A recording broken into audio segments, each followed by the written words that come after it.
আসসালামু আলাইকুম রহমতুল্লাহি ওয়া বারাকাতুহু।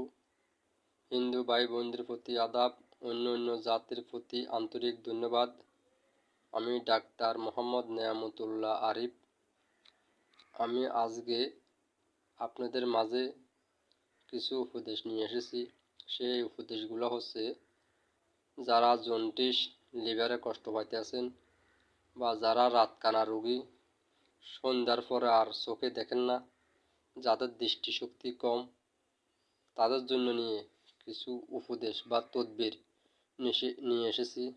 সেই উপদেশ বা তদবির হচ্ছে, যাদের জন্ডিস এবং লিভার, তারা কি করবেন, যে খালের পাড়ে বা রাস্তার পাশে বা বাড়িতে বাগিচার মাধ্যমে দেখবেন কাঁটাওয়ালা একটা উতলা গাছ বলে, কেউ উতলা গাছ বলে, কেউ উতলেঙ্গে গাছ বলে।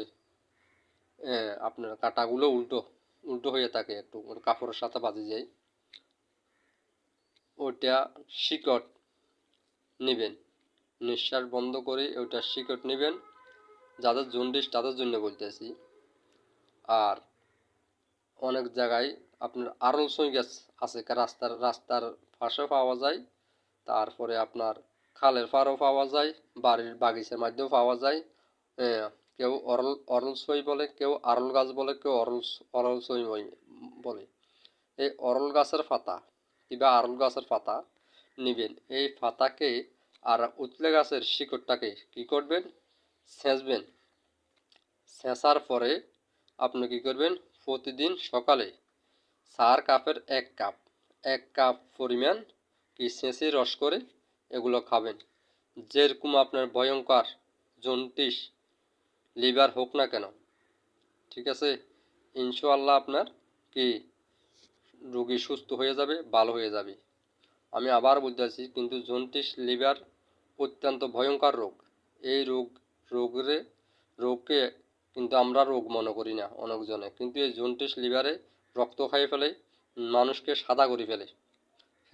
শেষ পর্যন্ত মানুষ কি ফ্যাট ফুলে মারা যায়, একবারে কঙ্কালের মতন হয়ে যায়। এই লিভারটা যখন যাদের লিভার হয়, ঠিক আছে, এইটা মানুষ কঙ্কালের মতন শুকাই যায়। কি কথাটা কি হচ্ছে বুঝতে পারছেন? তো তাদের জন্য বলতে আসি, যাদের জন্ডিস তাদের জন্য বলতে আসি, আপনারা কি করবেন, আরল সই গাছ কিংবা অরল সই গাছের পাতা দেখবেন, ওই গাছটার মাধ্যমে আপনার লাল অলজ্জা ফুল ফুটে, এবং আপনার ওইখানে আপনার কিছু আপনার সই ধরে, কেউ সই বলে, কেউ ডাইল বলে।